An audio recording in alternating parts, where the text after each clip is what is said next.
life cycle.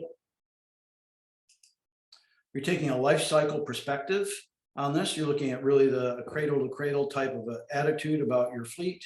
And you also know that you're just not managing the fleet, you're managing the people as well.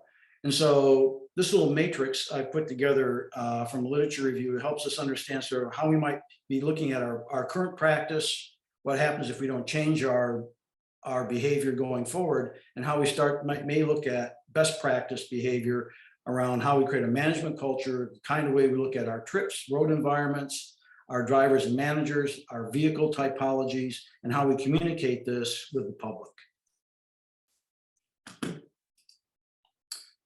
We have three kinds of influences on our fleets. We have external influences. So we're all working under different kinds of budget constraints or markets. We have public policy influences in terms of how it impacts our fleets. We have organizational influences. So this is City of Houston. There's an org chart. So as you grow as a community, you'll end up with more specializations in your management team and dealing with all your different kinds of vehicles and the mission that you're trying to meet as a community. Ultimately, you even look at your safety management program may change over time. So for example, in Houston, we have a Vision Zero plan. We're trying to reduce and eliminate fatalities with pedestrian and bicyclists from cars.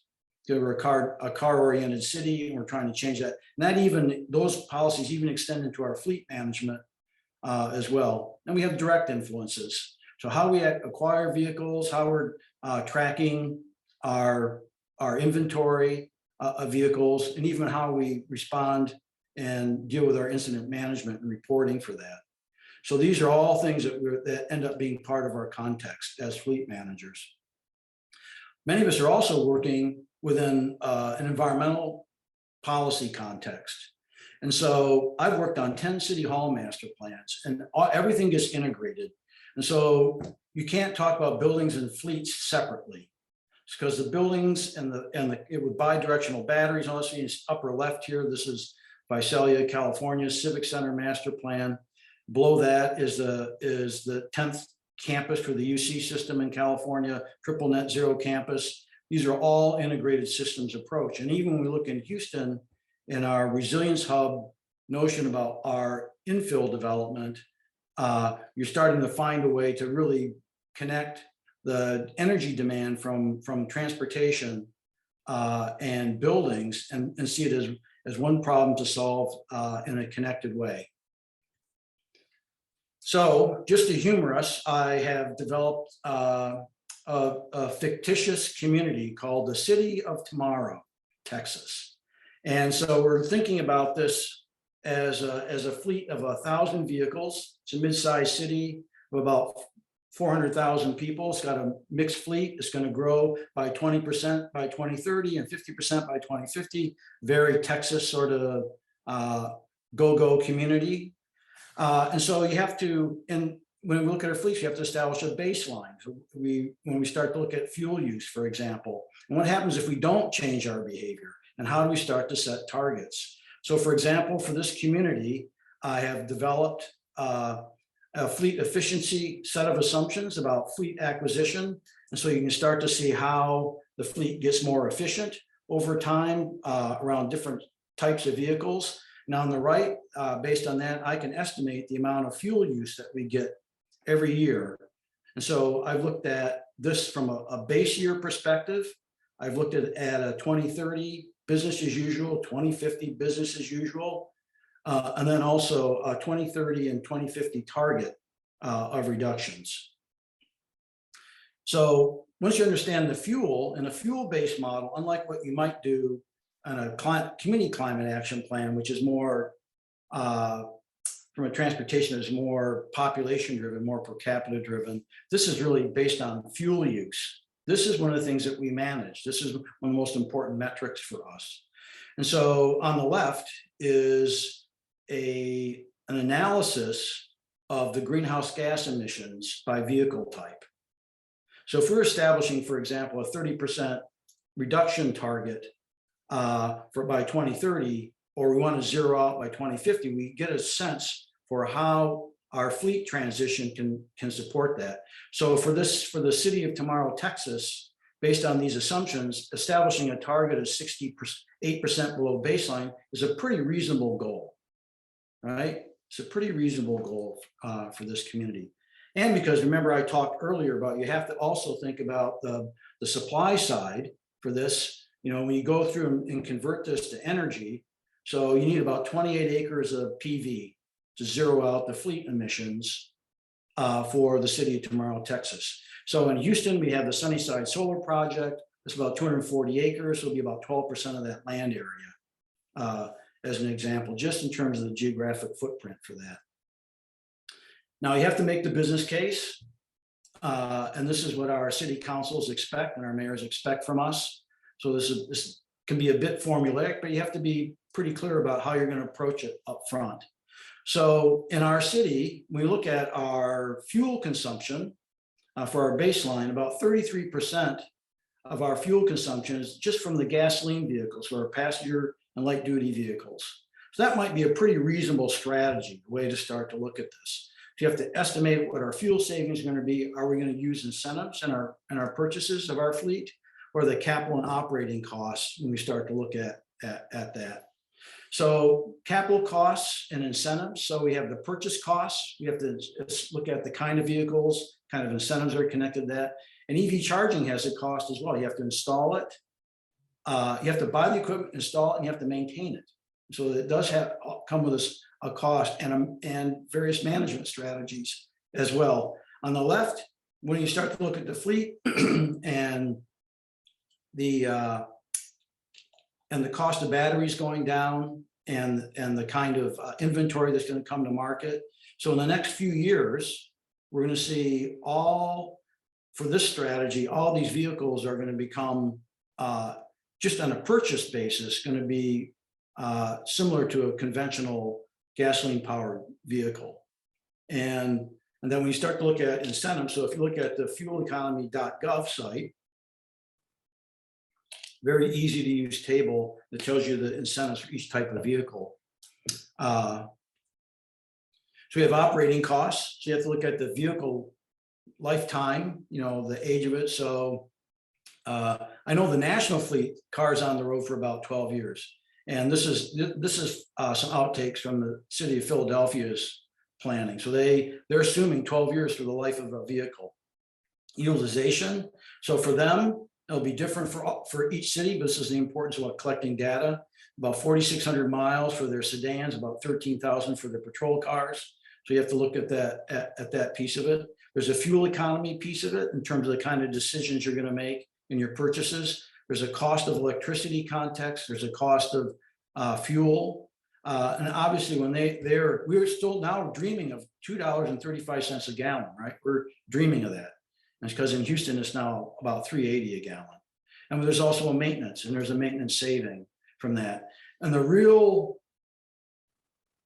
challenge when we're looking at our tight budgets that you can see in the lower left here, the price of gasoline fluctuates wildly.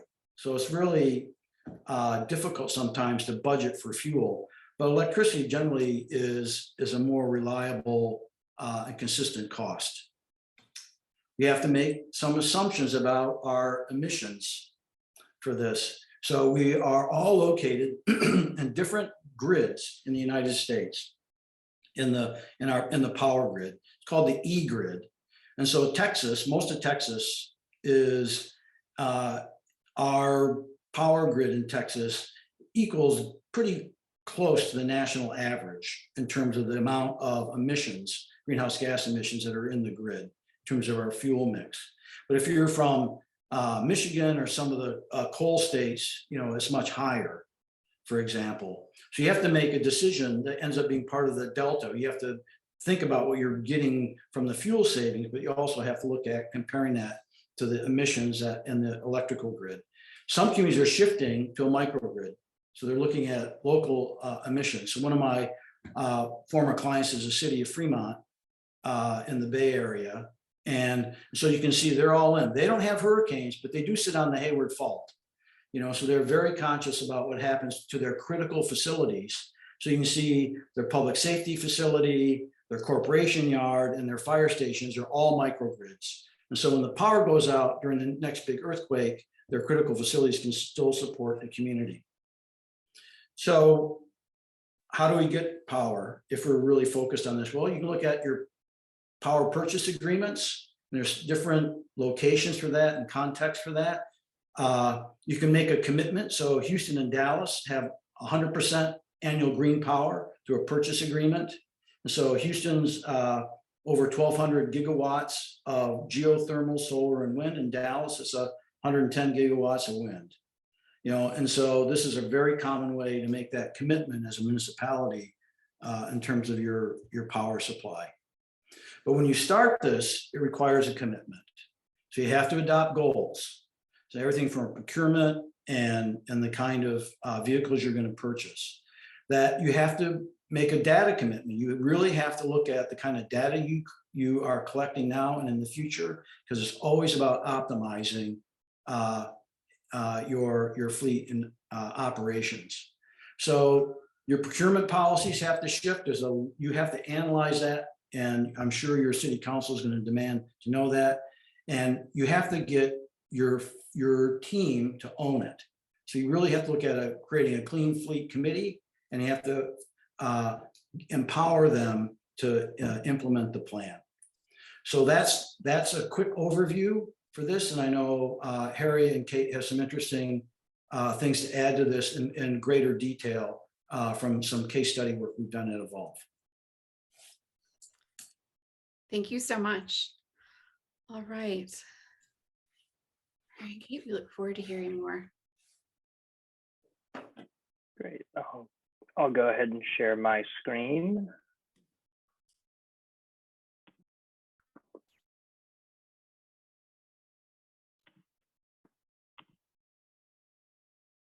Can everyone see my screen?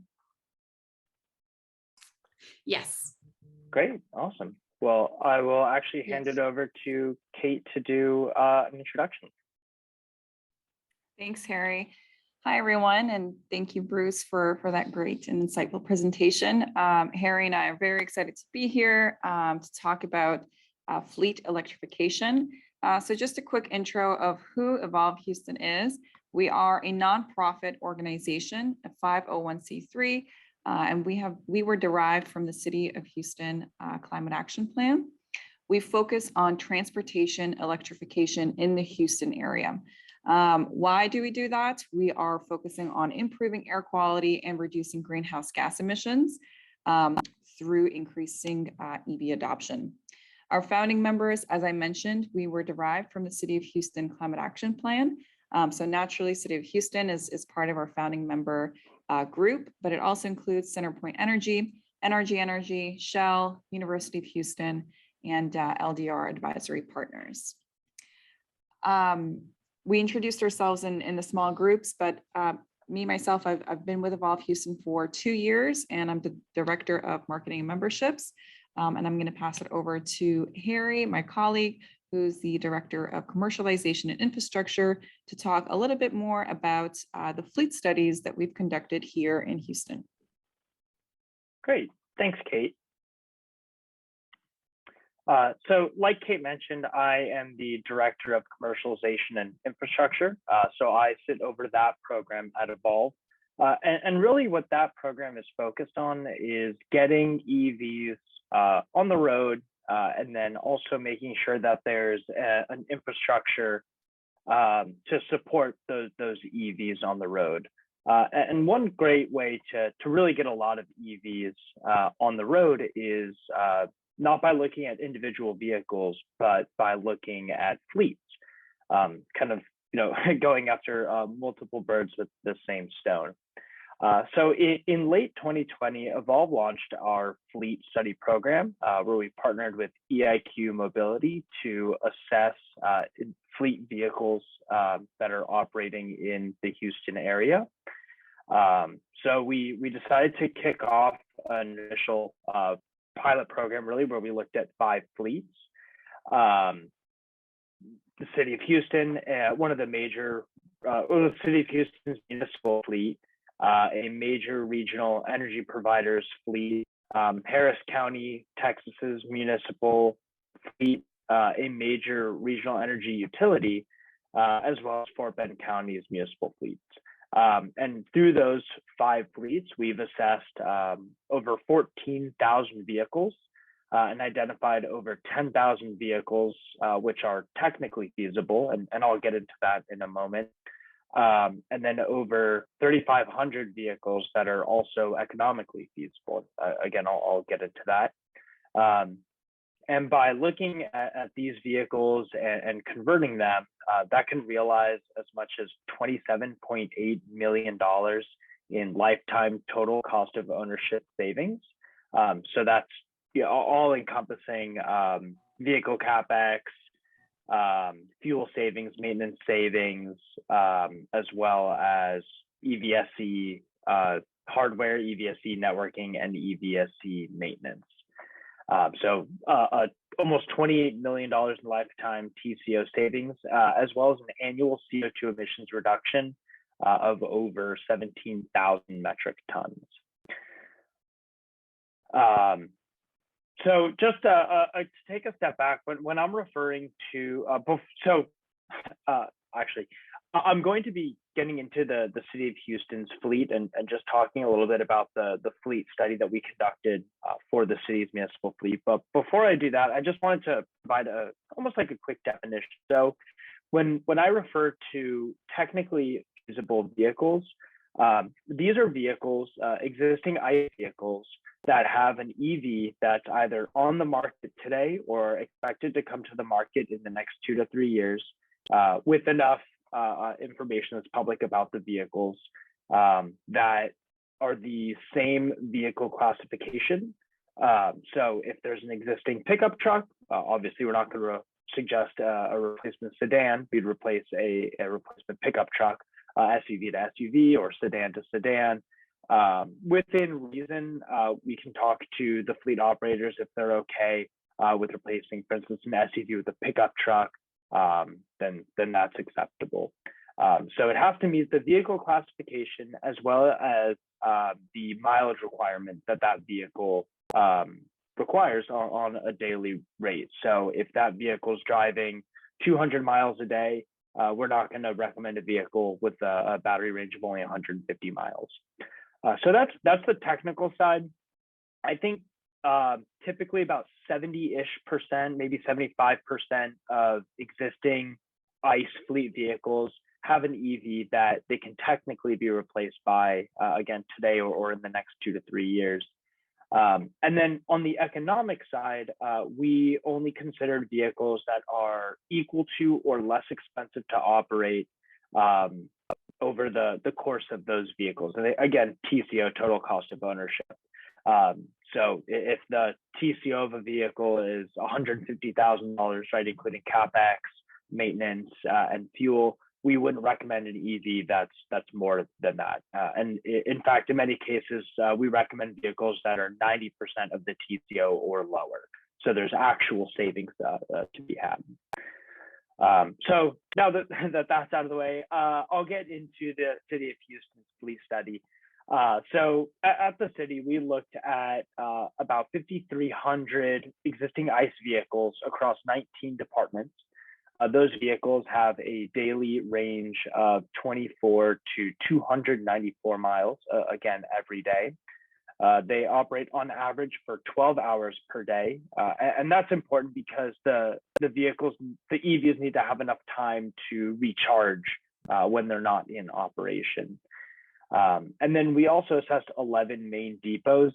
We identified 11 main depots. There were additional depots within the city, but that was the majority of the vehicles were in those 11. And then the graphic on the screen is just a breakdown of the existing vehicles by vehicle type, right? So city delivery vans, passenger trucks, passenger SUVs, and passenger cars. And then the color represents the department that they belong to. And then, of course, just one note that as the EV market matures, there will be more vehicles that are available, more specifically medium and heavy duty vehicles. So we'll be able to take a look at not just the light duty vehicles that we assessed in this fleet, but the medium and heavy duty vehicles as well. Additionally, as the market matures and more vehicles are available and vehicle technology improves, additional vehicles will be available on the market to replace other vehicles. I think actually just a note about the City of Houston fleet assessment, the Ford F-150 Lightning had not been formally released yet. So the findings of this study are really out of date already. That's just how quick the market's moving. So the recommendations did not include the F-150 Lightning or the Silverado EV. So again, we looked at 11 main depots, or we really identified 11 main depots in the Houston area. However, there are additional fleet depots that the city is responsible for. So each circle on this map represents one depot, and then the color relates to the department that the depot falls under, and the size relates to the number of vehicles at that depot. So there's, as you can see on the map, there's one really big purple depot downtown that actually belongs to HPD. And then the depot that's highlighted up at the top is for the airports. So that's just where they have 247 vehicles at that one location. So then what we did was we took a look at the top 5 locations to identify both savings and environmental impact reduction. But of those 5,300 vehicles, 4,157 were technically feasible. Again, meaning that there is an existing vehicle on the market that can meet the classification and go the distance. And again, this was about a year ago. So obviously things have changed between then and now in terms of the EV market. But then there are 1,300, almost 1,350 that are also economically feasible. So that's a 32% economic feasibility, which is actually higher than average. And then at just these top 5 locations, 681 vehicles out of 2,692 vehicles are both technically and economically feasible. So just real quick, looking at these locations, there's definitely savings to be had. So these savings are the cumulative fleet savings based on TCO. So again, CapEx, fuel, maintenance, charger infrastructure, charger maintenance, and charger networking. So again, at these 5 locations, real savings that can be realized. And then we also looked at the CO2 reductions. So in addition to the $6.9 million savings at the entire fleet level, converting the technically feasible vehicles, so not just the economically feasible vehicles, could reduce CO2 emissions in the city by 13,577 metric tons annually. So that's a 62% reduction. And of course, across the city. But then at these 5 locations, the gray bar represents the CO2 emissions from the existing ICE vehicles, and then the purple represents the CO2 emissions from the EVs. And if you recall from Bruce's presentation, he talked about the CO2 emissions, or really emissions from different sources of energy. So these emissions, the emissions data was gathered from just a state level assessment of where energy comes from. But even at that, there's significant environmental impact reduction by converting to EVs. So really, what does this mean, right? What do you do with a study once you assess a fleet, specifically a municipal fleet? So at the City of Houston, following the results of the fleet study, the council and the mayor went ahead and approved the order of 97 additional EVs to be implemented into the fleet. And this just about triples the number of existing EVs that are in the fleet. And then, of course, that order is in line with the city's commitment to electrify all non-emergency light-duty vehicles by 2030. Second, Mayor Sylvester Turner announced the approval to purchase, install, and deploy Shell Recharge Solution EVSE in various city facilities. So they came to a commercial agreement and chose a partner to move forward with EVSE in specific depot locations. And then number three, this is kind of on the Evolv side, but we evaluated an additional 4,273 municipal fleet vehicles that operate in the Houston area. And we identified 1,324 economically feasible vehicles, which could result in nearly $13.5 million in TCO savings and 6,841 tons of CO2 emissions reductions. So I think the kind of the highlight there is, the savings are not just at the city, but can be realized in the whole region. So then, as you think about electrification for your fleet, there are some things to consider. First of all, does your city or your municipality have any existing sustainability goals that something like vehicle or fleet electrification could fall under? Additionally, how much do you know about your city's fleet? I think from every fleet study that we've conducted, the fleet managers were kind of surprised to see some of the data that they didn't know. Specifically the operating hours and where the vehicles are going. Most fleets track when vehicles are on and off and track fuel expenditures, but they're not really relying on GPS data or other more specific data sources. Additionally, do you know what the environmental and economic impacts of your city's existing fleet is? A lot of fleets may know what happens at the bottom line, but they may not have optimized how they look at economic impact as well as environmental impact coming from the tailpipe. To what degree has your city thought about fleet electrification? I think everyone's thought about it in some degree. Some fleets maybe a little bit more than others, but what are you thinking about? What are your plans? What are your goals? And then finally, who owns fleet electrification in your city? Is that something that happens at the fleet level, or is that something that happens maybe in an office of sustainability? So just some things to think about as your city or your municipality begins to explore fleet electrification. And with that, I will hand it over to Kate. Thanks, Harry. So Harry provided a lot of great, maybe a little dense data, but it really shows, all the steps that overall municipal organizations, but also private, public organizations need to take to really understand what required steps are necessary to really understand how you can electrify your fleet. What I'm going to be talking about or touching on just very briefly is, once your organization is committed to electrifying the fleet and are taking the steps to understand how to do that, there's also an education gap or an information gap that you should be addressing within your organization.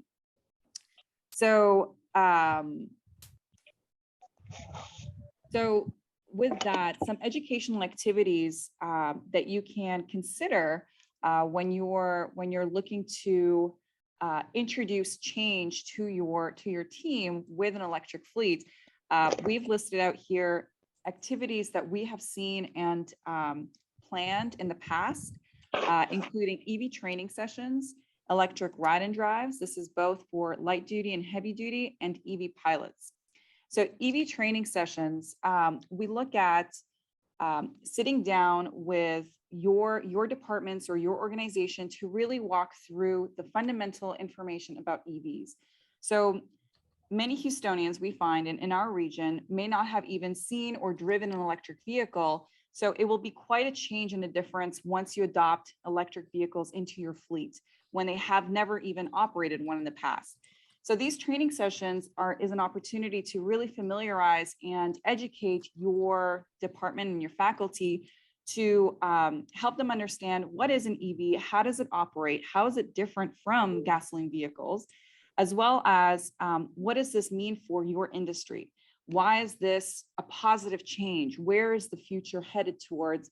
And how are EVs a part of that? How is their work a part of that? Electric ride and drives, this is a little bit more fun and hands-on. So we have planned ride and drives in the past, and we have at Evolv a ride and drive playbook to help organizations to pop up ride and drives. We're actually working with EDF to put together the first medium and heavy duty zero emissions vehicle workshop and ride and drive for this summer or this year. And we're very excited for that. And basically what a ride and drive is, it provides an opportunity again to your representatives, your faculty, to get behind a wheel of an electric car, to be able to speak to professionals asking questions about how does it operate? Because if you've ever driven an electric car, you know that it is a much different experience. How you turn it on, it's completely silent when it's turned on. How you shift the knobs, it's a very different driving experience. And then moving into EV pilots, it's actually testing the feasibility of how you can implement or incorporate electric cars into your fleet on a day-to-day basis. So how does this actually work? Where do you go to charge? So it's very, very similar to a feasibility assessment and really testing it out, how this will actually be used in a day-to-day basis. The next slide. This is just an example of what Evolv has planned in the past of what an electric ride and drive could look like. So what we've planned is all day. So for example, here we were at Centerpoint, and all day we had half-hour time slots, which allowed about 5 to 7 participants come down at every 30 minutes to test out an electric car.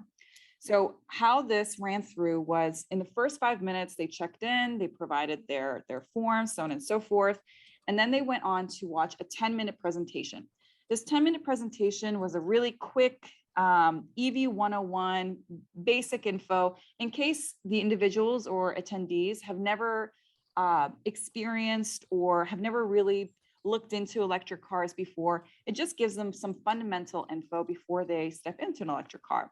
Once that 10-minute presentation is complete, our team led the attendees outside where they were able to go on a planned route with a brand ambassador and really experience the feel of driving electric and have any of their questions answered while they're driving.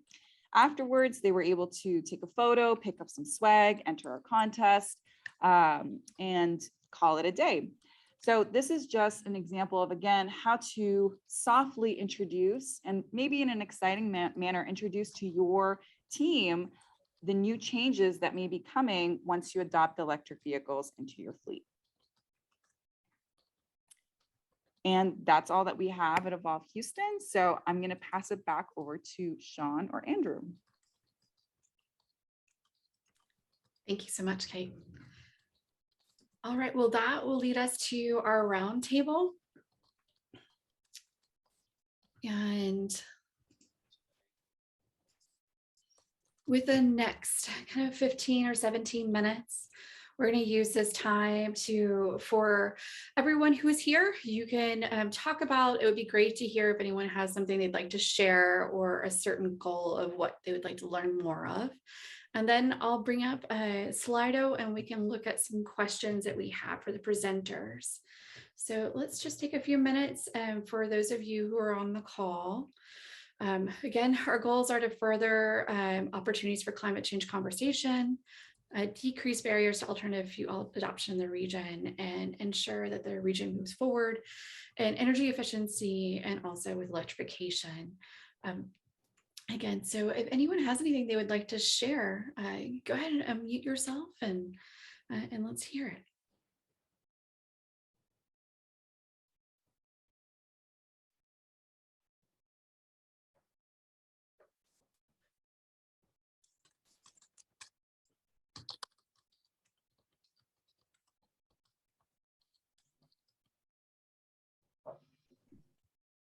So one of the questions I got is there a place where we can get some of these stats and some of these studies that have been presented from the perspective of what is the average? And I know every situation, every site is different, but how much does it cost to get that initial investment to make sure you can charge your vehicles? How do electric vehicles do in high water type situations? These all fun facts, important facts as we evaluate even trying to further that conversation. Is there an all